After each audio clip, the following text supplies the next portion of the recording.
The girls, Alex here. I just can't seem to get away from these puzzles. I am fascinated by them. Why I make so many, I don't know, because they all look the same. While they are different to solve, they basically do look the same. This looks no different to many others. However, trust me, it is quite different. I initially made this small one, which was basically 2 layers of 6mm MDF, and it was a pain to put together, so I thought, oh bugger it, I'll upscale. Hang on. And not only that, you wouldn't be able to see it if I tried to solve it in front of you, so I upscaled to this. This was my first attempt. The problem with it was the 6mm MDF wasn't 6mm MDF, it was 6.2.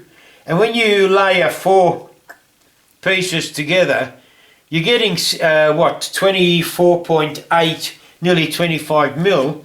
And when you cut slots, which is there, that's actually 12mm there, 12mm there, 24mm.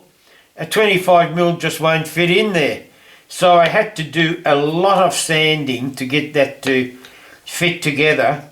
And as you can see, it's a bit barer than the second one I made. For the second one, I dressed or sanded, I should say, on my drum sander, the MDF sheet that I cut it out of down to about 5.85, I think, mil thickness, and hoped it would work. I still had to do a bit of sanding on the inside, but it seemed to work. Alright, the numbers on here are basically designed predominantly if you get this puzzle unassembled and you have to revert to the cheat sheet to solve it or to get started. The numbers, there is a picture of the outlay that is recommended to begin with, and then you start, and you've got to put it down that way so you can follow the assembly instructions. When I downloaded the pictures of this, all I had was pictures. The shape of the pieces were okay, but how to then assemble it so I could then follow the disassembly instructions was a pain in the ass. Fortunately, SketchUp helped. So anyway, I shall try and disassemble it without totally stuffing it up. First step is A goes back, which permits D to come across this way. By that coming across, A can come further out. D goes in. Once D is in, E should be able to move backwards like that. Once E has moved backwards, F and C can move out to the side. With F and C out to F and C, sounds good, doesn't it? Yeah, if I can see, gets you all the time.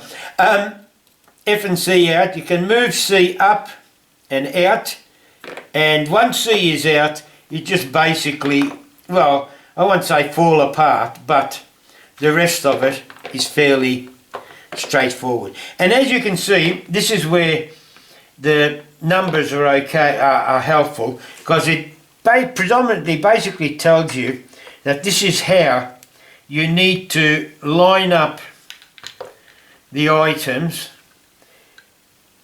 C and D, C and D, C and D, there we go, D and C. That's how you've got to line them up to start off with. So, to assemble, start off with B, D goes into that, push it across. A sits on top in that recess. Then E goes on. Now this is where it's a pain, and I hope you can see what I'm doing, but E, come here, goes up like that and slides in amongst that. Once you've done that, F sits in there like that with enough gap to let C snuggle in with it, then it can drop down. Once that's down, both these come across. Then you can move E forward.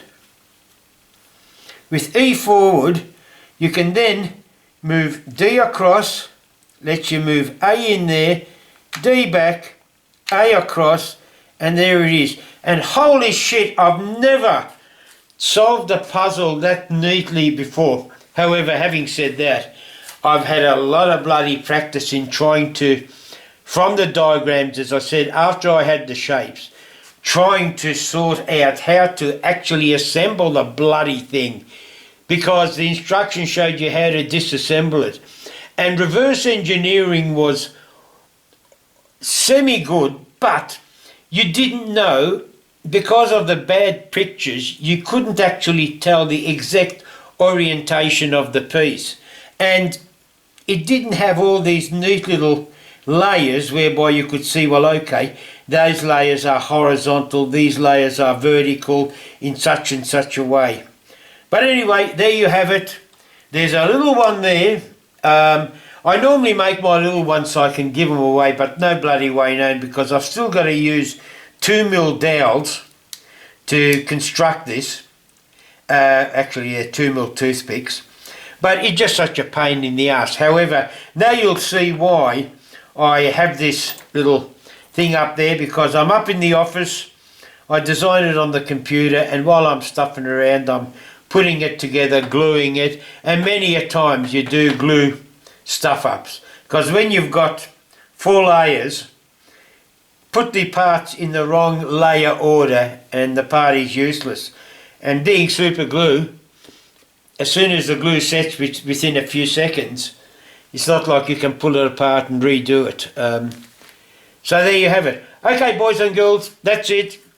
Keep safe, although nowadays it's not as bad, but still, I believe that that little buggy's still out there, especially for us old farts. Hooroo!